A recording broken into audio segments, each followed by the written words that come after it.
All right, welcome to our second feature match here for week 6 of Aetherdrift League. We got two of our top players here in the standings. Well, first, we got our number one player in the standings going into the week, Jahbari, who we saw in the feature match a couple weeks ago, 19-6, up against Nick L, who we also saw in the feature match, and he's at 18-7. So they're both jockeying to make the top 8.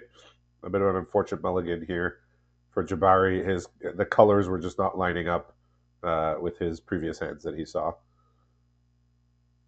Yeah, we are speeding into this second match really quickly, and I am looking into Nick's hand, which is looking fantastic. He is already fixing his colors in green, blue, and black. Has a Ranger's Refueler and an Elvish Refueler to help each other out. Pretty A good. Grim Bauble, Migrating Catradon, and a Run Over to destroy whatever gets in his way. All right. Sounds like he's set up here. And Jahbari, he does have a very, we'll say, demanding mana in his deck. He has lots and lots of different color symbols for his. He's playing Jund with, I believe, blue as well in his deck for something or other. I did spot an island there as he was going through his deck for a land. But in hand, after the mulligan, he has a Bloodfell Caves, the Swamp. He has a Draconautics Engineer, the rare, and a Spin Out. Mhm. So And noticeable about the Spin Out is that he has no black sources in play right now, but he does have two in his hand. So it'll be there at some point. after the first draw, I saw Rogan Highlands coming up into Nick's hand, which also means he is in 4 colors as well. But before you are going to refer to a certain person in a mask out of Star Wars, I want to acknowledge that this late into the set, everyone has lots of pretty decent dual lands or multicolor lands to whatever kind of nonsense they want to do with their deck. Are you saying he's playing a Boba Fett mana base? Is that what you're saying? That is exactly what I'm saying because Boba Fett is very He's a Star Wars character that interesting. wears a mask. Yes, and also it's popular, it's interesting, it's There you go. flashy, and it is so much fun to watch. There you go. Look, we only speak kindly of people's decks here in the feature matches. Sometimes we could say the mana is a bit demanding, but look, these players are where they are in the standings because they've made it work thus far. Absolutely. And especially with the slow pace of the set, it does make sense to just bank on quality instead of speed. Yeah, I mean there is like a legit strategy of just saying I'm going to put my most powerful cards in the same deck. I'll work out the colors. I'll work out the mana. I'll figure it out. I am not going to sacrifice power to have a more consistent deck. I'm going to, take the good with the bad with some of the draws, like we saw Jahbari have to mulligan to 5 here, but he has powerful cards. That's when you build your deck to be a bit more ambitious with the mana, it means you're going to have better cards than your opponent at the end of the day. And it looks like Oh, he'll be able to definitely. cast his cards for the most part, including this. He did draw a Gauntlet Rex for turn, Oh my. but he may Yeah, just use a spin out here instead. that. As I had to look into the pools and also considering the mechanics of this set of the bonus sheet, which was controversial, but that bonus sheet has so many spicy and interesting and powerful things in it that it is another reason. Sometimes Splash, for example, Nyx Bontu and Kefnet the Mindful. Is he? Is that what he's splashing? Well, I do remember playing against his Kefnet, which just Okay. makes sense. Those gods are able to just crew whatever creature, whichever vehicle they already have in the So field. this Rangers Refueler has already drawn two cards here for Nick. Jabari identified that the Elvish Refueler absolutely had to go there, and he's drawn. He's drawn a Pyrewood Gearhulk for the turn. Uh, Oh, oh. he's probably just going to cast his 8/8 here. Mhm. What is Firewood. what is Nick holding there? That's He a is tricky still card. holding up his migrating Catrodon, drew into a Beast Rider Vanguard, and a stock up, including 2 lands. Okay. So he can play the long game for sure. So not so many answers, but he's got stuff to do. Oh yes, he can just stick up the board when he has his last untapped land. But until and he just drew one. So if he wants to, he can slap down a Ketron, the dragon that is coming from that goblin. Yeah, interesting that he cast this the Draconautics rather than the Agonosaur Rex. Maybe Mhm. he's leaving up the activation of the Agonosaur in case the Draconautics gets targeted here. Well, it is in a vacuum almost the most stronger mode of the Rex, uh, because it is a scary situation to maybe have this premium creature just removed and you have to move on with your life. Um, it could be that he is just baiting removal. Yeah, also could be a possibility here. But it just felt like when you could just drop a 8/8, playing a 2 mana 2/2 that doesn't do anything until you untap with it feels That is some. feels less efficient. I agree, but that's because I am a Gruul player. But we are talking about people who made week 6 with still many losses to spare. Oh yeah, and they know their decks as well, right? So I do assume they have this level of care and mindfulness to just play around removal instead of going head first and hope for the best. Yeah, and they know their decks very well at this point. Also, they know their decks And I really well. Mhm. I think he even made the right choice because even though he didn't know it, Sky Serpent would be able to block the dinosaur. There would be 7 damage, and he would be gone. Now he might just be able to trade away the dragon, threat unopposed. Yeah, it's just interesting, like the variety that we see in week 6. Like in our first match of the week, we had two like sort of focused, two color, very compact kind of decks. I mean, Keelan was splashing for a couple of things, but at the base it was two colors, and then now we're getting these multicolor decks, which are they're also doing very very well in the standings, but quite a different strategy. Here, you're just slapping together your mostly your best cards and just overpowering people with card quality. Ooh. Nick has an Achik Emerald Guard Ring waiting for the late game, Yeah. but just drew into a Spectral Interference. So if he keeps up these 2 mana, he can catch one of these big creatures waiting in the opponent. Yeah, and I think Jahbari is going to be trying to lean on this Gearhulk possibly. Mhm.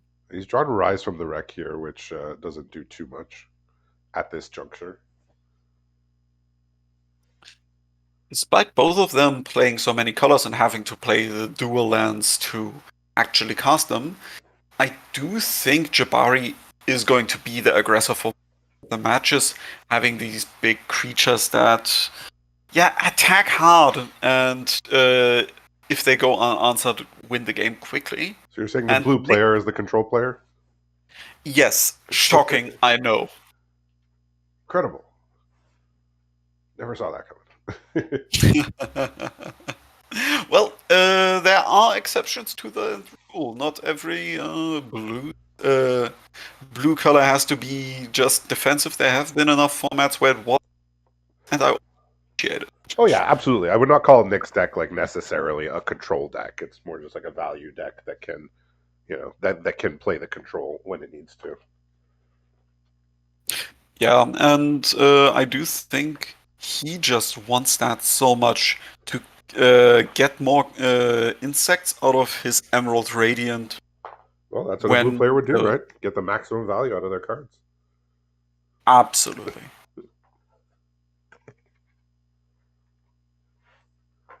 Mm, Yeah, we so are.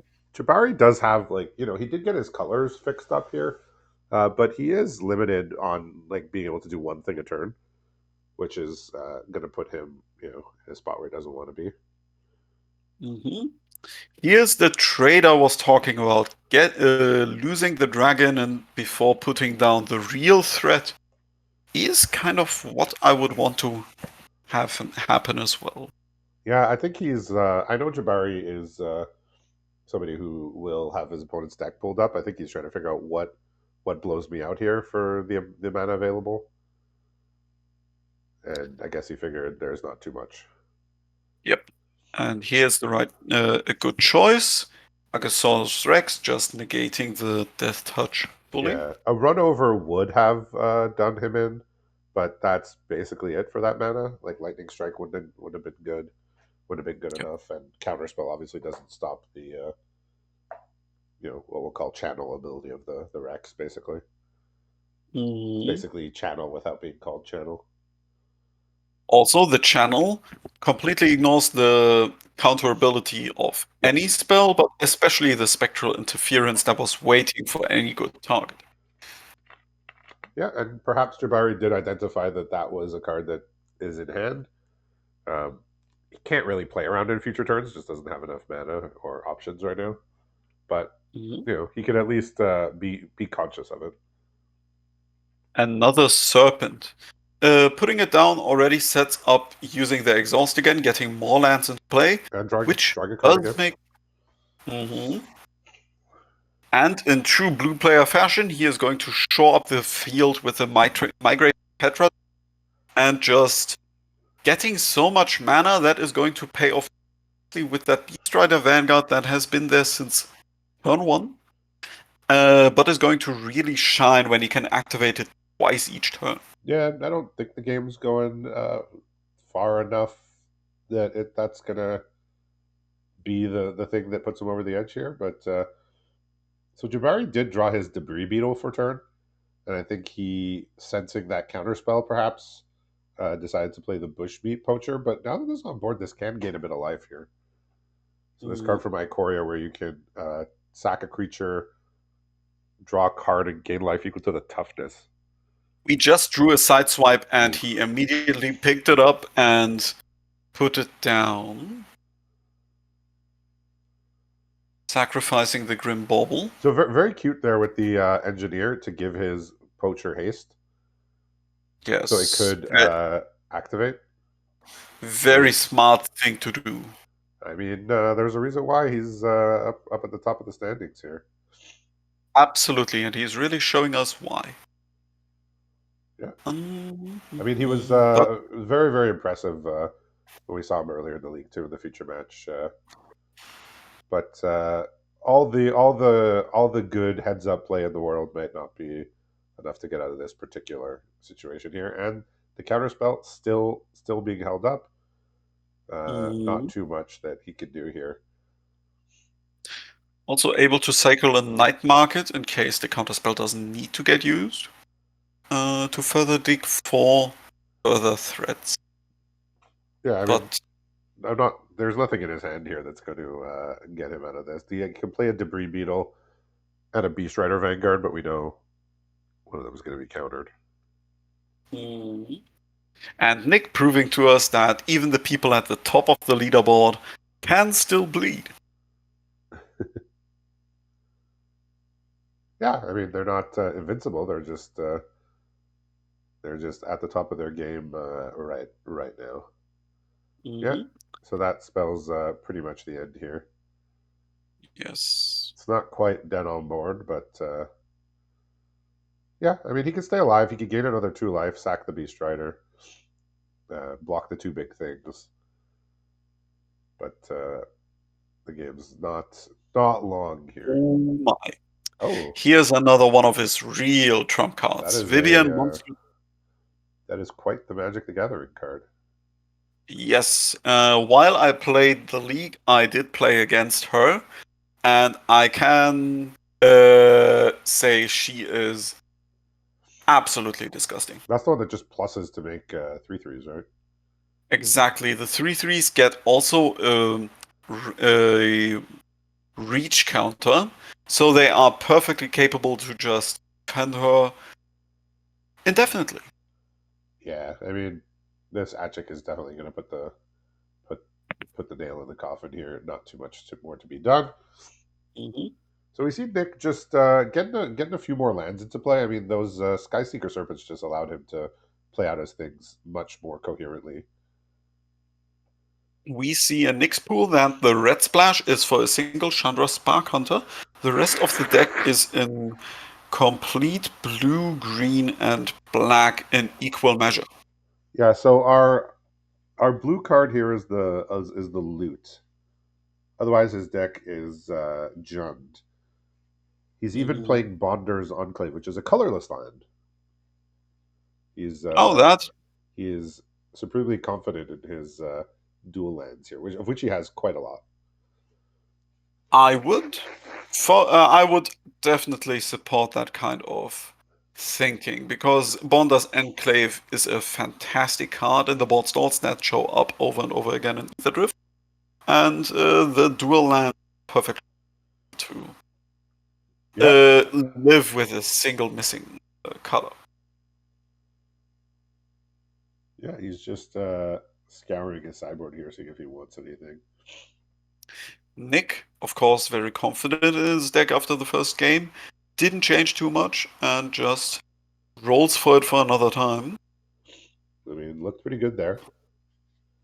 I mean, Oh, Jabari. up. I mean, he was down two cards from the beginning with the mulligan, so it was just it was going to be a bit of a rough go there. Mm. But Jahbari, also being the much more aggressive build, is going to have much better chances playing first next. I mean, I wouldn't say his deck is aggressive. It's it's just it's as aggressive as you could be with a bunch of tap lands and like one, two, three, four, five, six, seven, like eight things that cost 6 mana or more, something like Oh that. yes. I wouldn't call it an aggro deck. But it is in this matchup the beatdown. Yeah, I mean, he has to be more or less. But we did see Nick have a pretty assertive game plan there. Oh, absolutely. It is a very thick wall unless Jabari resolves something like his Gear Hulk to absolutely overrun his opponent. But also, there's so much quality removal. And if I look deeper into it, I also see just big creatures that are really worth their mana, like an Honored Hydra, and two distinct mascots who are both adorable and annoying, Right. getting rid of so many artifacts in an enchantment. So we saw Jabari add a land and I believe a Mhm. Gastal Raider, and he's going with 62 cards. Oh, okay. And we see yet again some of the pitfalls of these mana bases with his Forest, Bonder's Enclave hand here. We have Island Reef Roads, Rugged Highlands, a Keen Buccaneer Green Ball, a Grim Bauble, Yeah. Packdoll Terror, and another Migrating Cat. Not too bad. Yeah, it's going to be a bit of a rough keep here if he keeps it with no castable cards. Yeah, it's like Yes, colorless land, and his hand was full of like cards that could not be cast from that. Nick Nick kept the hand with a single play in form of the Keen Buccaneer, but he's going to be in a good position now that he drew into his forest that is going to already fix his Catrodon late game. All he needs right now is a Black Source. yeah, so we got a bit of an awkward draw here with the two night markets. But he does have just a handful of stuff he can play, which is Venom Sack Lagak, Run Over. He has the Rocketeer Boost Buggy, and he has the 5-drop Earth Rumbler. But he has three things that he could cast with this 2 mana that he has. Yeah, with having to mulligan like that and being on the play, Jabari now has to curve out really nicely, Yeah, or he's drawing a Grim Bobble find. here, sadly. Mm, otherwise, he has to find a way to catch up the disadvantage in his hand. Yeah, it's going to be tough without the Uh, lands here. oh, absolutely. And like, yeah, like he could just keep drawing black cards. He could just keep drawing things that he can't cast. Like there's a lot of ways this could go wrong here. But a Bloodfell Caves is not one of those ways that it can't go terribly wrong. Bloodfell Caves is Uh, just what the doctor ordered, I think. mhm. Nick, on the other hand, is going had some draws that live up to his role as the controlling player with two runovers and a hellish sideswipe, which he cannot resolve right now, but is going to be the third choice of removal anyway. All right, so it looks like he's going to run over before his opponent can run over.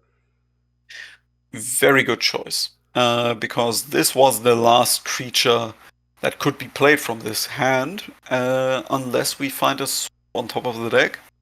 So the runovers don't have anything to. I mean, we had a very coherent series of plays here with this Rocketeer Boost Buggy casting the runover, casting the Venom Sack Lagak with the treasure. And now he can Mhm. Grimbobble this Serpent away and keep on attacking here. Yeah, I think Nick had some hope with this Serpent. If it could stay alive this one turn, it would have just activated the exhaust ability, find two more lands on top of it, and then whatever attacker comes its way. Well, Ranger's Refueler is currently the only card that can be cast, but as long as we don't crew it, it is also not going to make the runovers playable. look, maybe I'll be convinced. 4-color aggro is the way. It's the way of the future.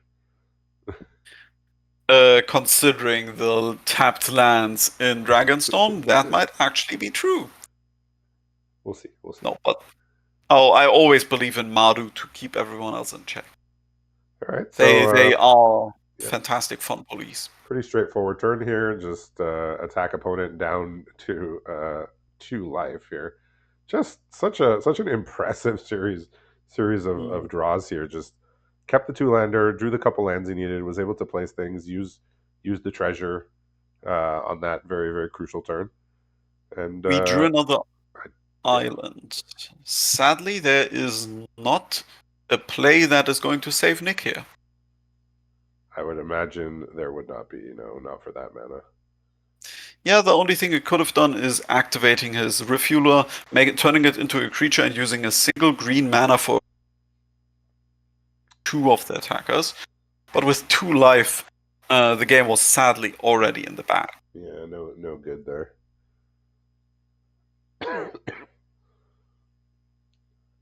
After the strong showing in the first game, now we are back on equal footing, Yep. and I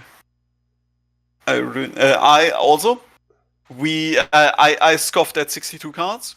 Another thing, Jahbari just shows us that unconventional ways lead to the game. Look, he's got himself to 19 wins. So whatever Mhm. whatever he's doing has been working. Absolutely. I would, of course.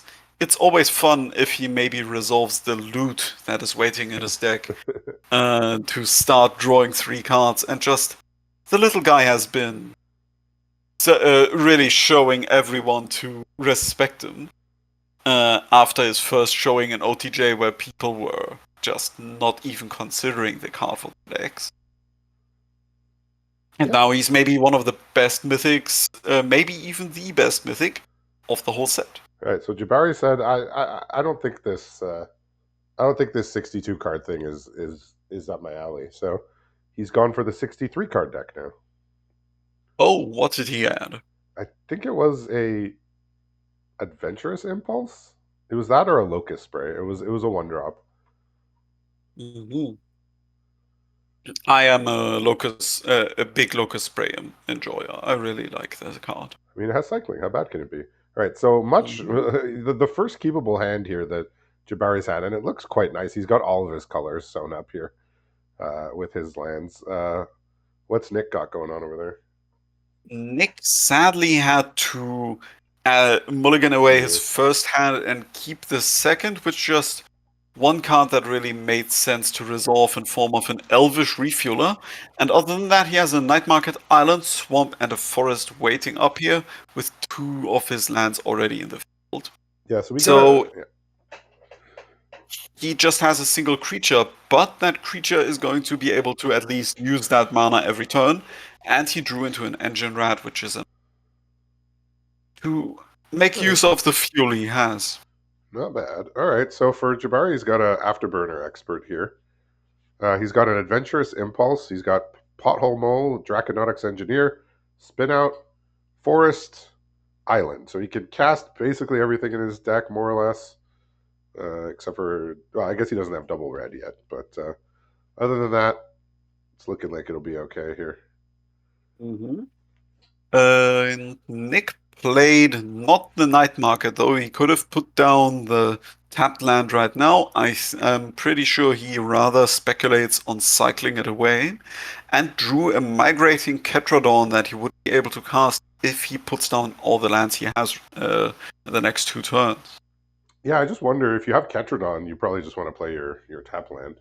But once again, That, you know, he's where he is because he knows his deck. and it kind of is a debatable choice, considering he has between 30 and 40% chance of drawing more lands. It is likely to maybe draw more in the next turn, which would make it a waste of a cycling card to put down the night market this Pothole moment. Mole sadly misses, confirming its status as the worst card in the set. Maybe not. He just is not the same compared to his strictly better version in OTJ, who would have given Um, him at least a treasure as a consolation prize. well, it was not a strictly better card. The Patient Naturalist, it could only get back a land from among the 3 cards you milled. This mole can get back any land that's in your graveyard. So it's Cons- yeah. So there is a difference between the 2 cards. Fair point. Afterburner Expert, he is considering attacking with it, but rather just waiting for the next turn to Oh, exhaust yes, him. the patient. Also, Yeah. who would want to risk this charming little guy with a big smile on his face Of and perfectly dentured teeth?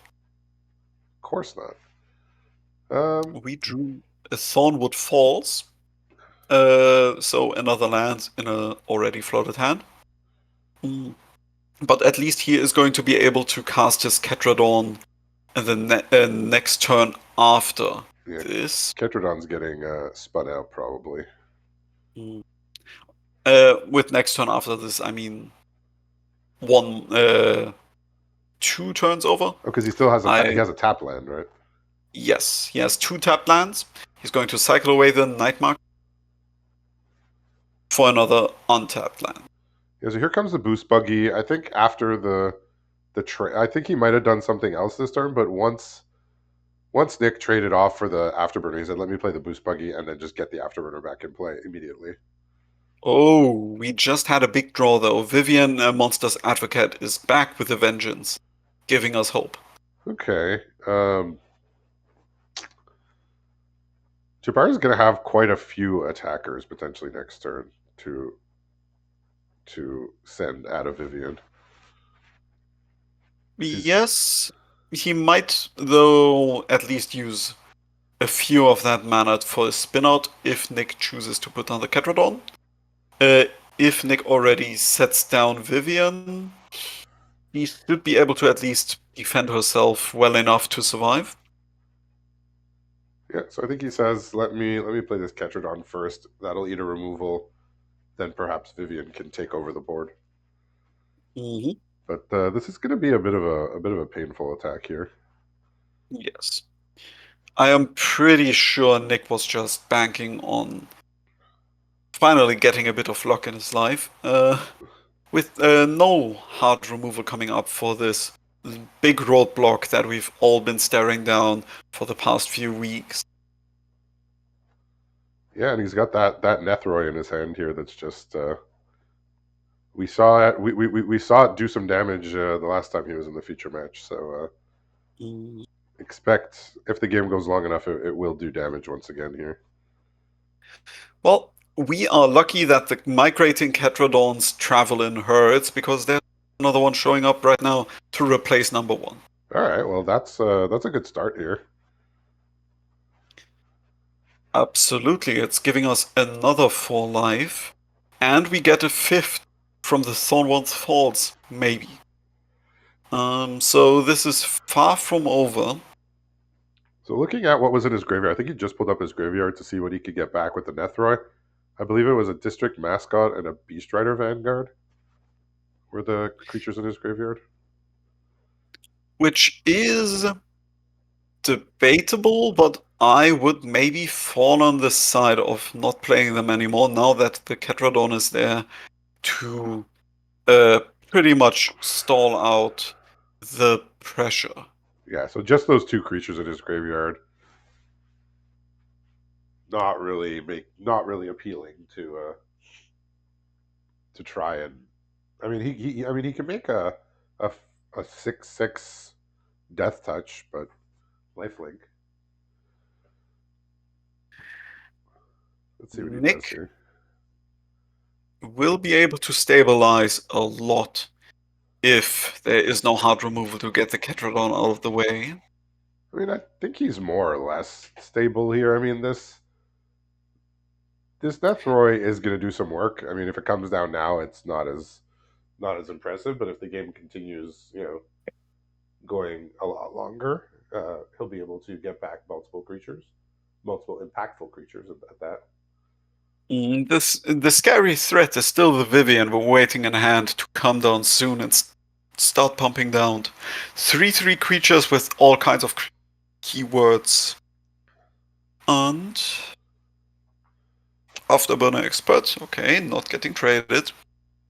Yeah, so it's a clean attack there for 4. I think he's just Most gonna. likely, I think he's just gonna I cast it. maybe. Yeah, he doesn't have too much else to do. He's not playing his Nethroi. He could play his Draconautics Engineer. Uh, but I mean, the 4/4 Dragon can't really fight through the Ketradon. Yep. All right, well there it is, and I mean the board's it's not super unfavorable for this Vivian here. What is the other abilities on the Vivian? The -2 is So that was sadly too quick for me to okay. hold up. I think it's something about when you cast a creature, you get to tutor something into your hand. I remember that, but I am going to. When you cast your next creature spell this turn, search your library for a creature with. Put it into the battlefield, then shuffle Oh, your battlefield. library. Okay, and It's a minus. yeah, and it also just lets you cast creatures off the top of your deck as well Exactly. with the static. So Uh, just a really strong card here. It's going to do a lot of work to make this game go long, which is what Nick's looking for out of his deck. yep. Nick is already looking on his top of his library, seeing an engine rat. Okay, While he is not going to cast it before he's going to draw, can't cast that. it is still good news to further keep up his defense. And bless you. Ich meine, Gesundheit. Thank you, thank you.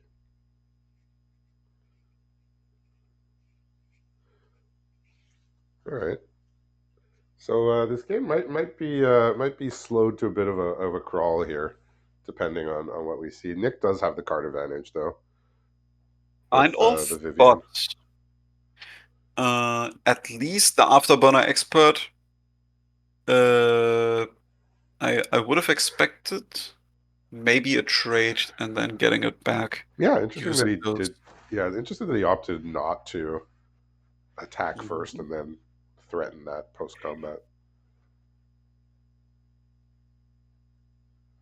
Huh. I'm just, yeah, it does make sense to just take your losses and maybe prevent Vivian from taking over the game with both value and defenses.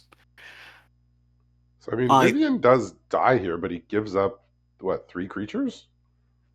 Yeah, but sometimes you have to make that kind of sacrifice, especially because Vivian is going to really soon populate the board with much more free creatures.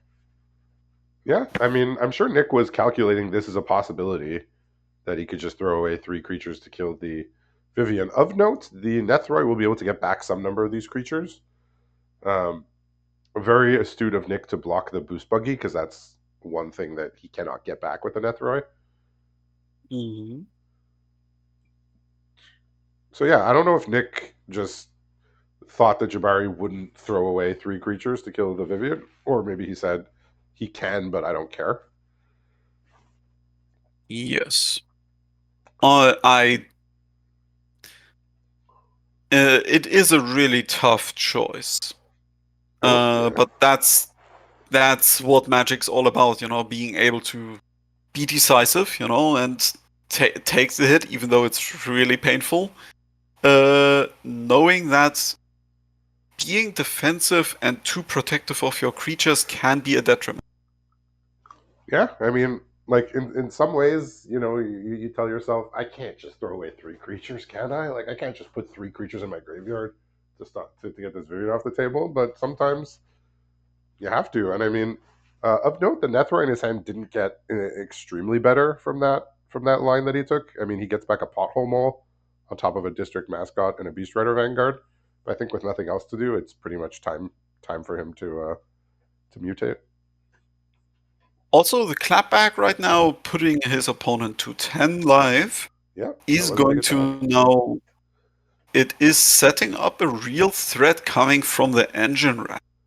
Yeah, that was that was a risk, that Jabari knew he was taking of, not only throwing away 3 creatures but taking a huge attack. The Nethroi will gain back some of the life though.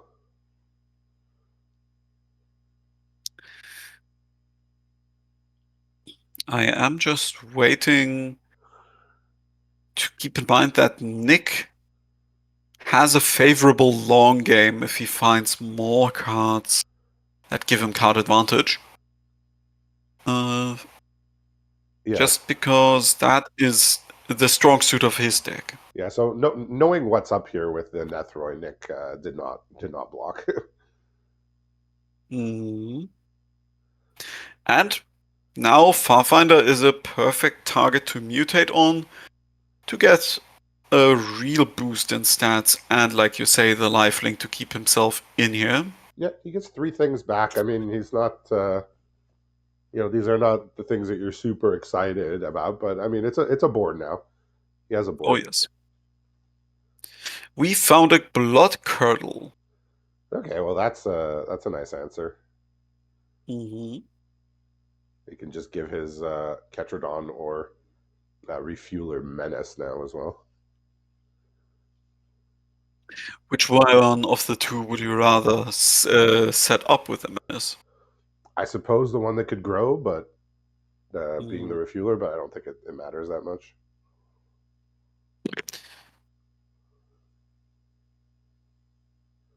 The thing is, Refueler is a better blocker in this situation, keeping the Afterburner expert in check. Yeah, so I mean, we're seeing like we saw the effect. Vivian just had such a game warping effect, as a lot of planeswalkers do. Right? It just came down and it demanded that Jabari throw 3 creatures in his graveyard and then be vulnerable to get attacked for 14 on the next turn. But I mean, Mhm. looking at the strength of Jabari's cards, like he's still alive here. Like he's not.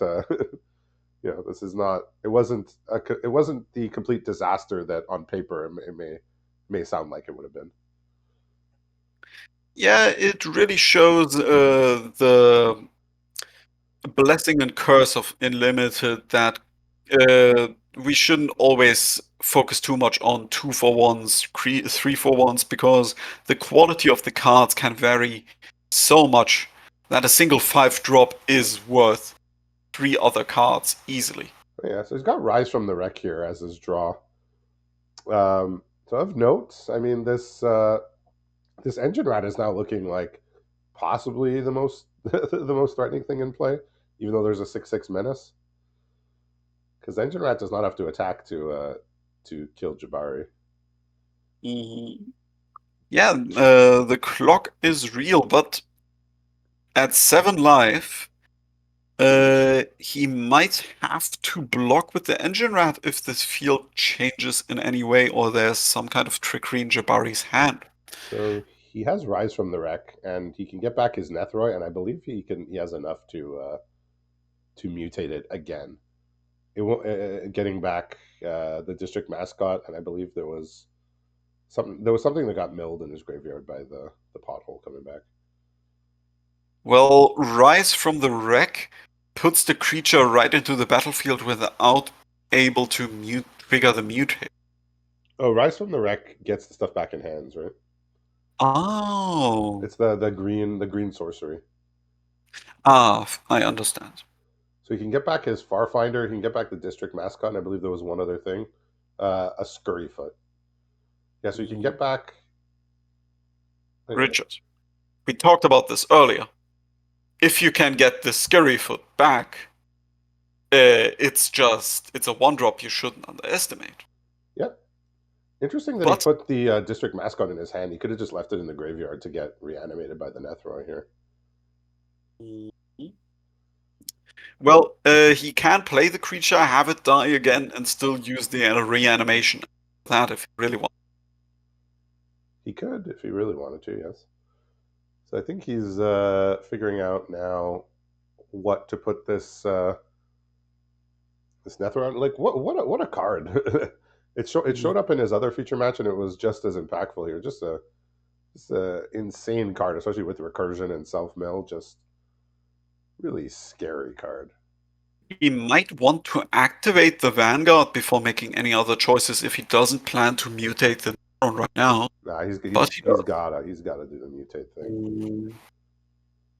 All right, get back. Not your most impressive recursion targets here, but they'll do. Mhm. Looks like he's gonna offer up his Nethroi here. He's just saying, well, your rat can kill me with activation, so he's also Yep. just killing him with damage as well, Yes. potentially. Yeah, Yes. Very sensible attack to just force the rat out of this game. yeah. So Nick had a couple good turns there with the Ketrodons into the Vivian, but Nethroi being cast twice is a lot to ask to beat. Mhm. Like you're asking a lot to beat a deck that can resolve a Nethroi twice. And at the top, we are looking at the Stock Up and the Rugged Highlands. Sadly, that I is mean, not he's enough to. what we call dead on board, unfortunately. So yeah, with all the value and the good stuff that Nick has, it's just going to be hard to beat a Nethroi that's cast twice in the same game. So very very impressive. We see why Jahbari is top in the standings, and I believe with 20 wins, that'll lock him up for a top 8. So congratulations on that, and we'll be back in a little bit for our final match of the week.